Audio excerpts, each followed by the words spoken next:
Good evening. North Battleford RCMP is looking for a suspect from a shooting over the weekend. A 24-year-old male victim remains in hospital recovering from his injuries. RCMP say he is conscious and is speaking to investigators. Search warrant was executed Saturday night, but as of this time, no suspects have been identified. RCMP believe 5 or more rounds were fired during the incident. Now, the investigation is ongoing. Anyone with information is asked to contact the North Battleford RCMP or Crime Stoppers. Lloydminster may see its first urban reserve within the next year. City Council agreed to an initial municipal services agreement with Little Pine First Nation.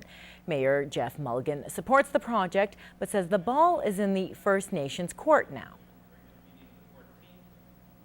And they then, working with the federal government, will move the process through the various steps to where the land will be declared an urban reserve. The First Nation bought the land in question almost 2 years ago, and the chief says they plan to break ground as soon as possible. Wait for urban reserve status to start the development. We're going to do that right away. It's a business. Certainly it will be better for us economically once it's reserve status because of the tax break, but we're not going to wait for the reserve status.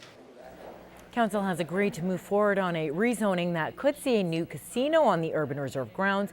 In the meantime, Chief Semaganis says they will start on the other planned developments, which includes a gas bar and several restaurants. Also at the meeting today, Council agreed to withdraw its letter of intent to possibly host the 2016 Alberta Winter Games. Mayor Jeff Mulligan says lack of manpower and resources was a driving factor.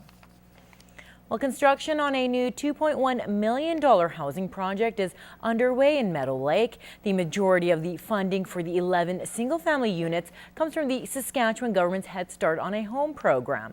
Now, it's the first Meadowlake project under this initiative. The homes will sell for $262,000 each. The families are expected to be able to move in by April of next year.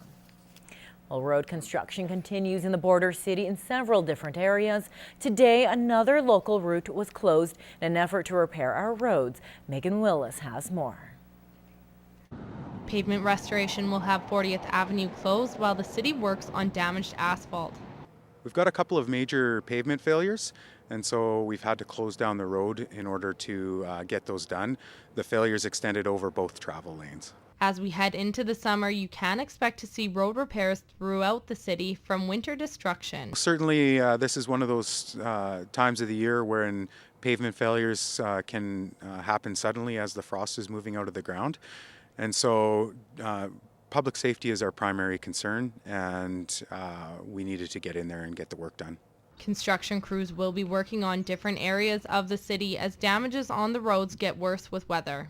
Well, outside of our regular capital projects, we will be having a few closures to facilitate some of the real problem areas that occurred with the spring thaw this year, and we'll be repairing those on an ongoing basis.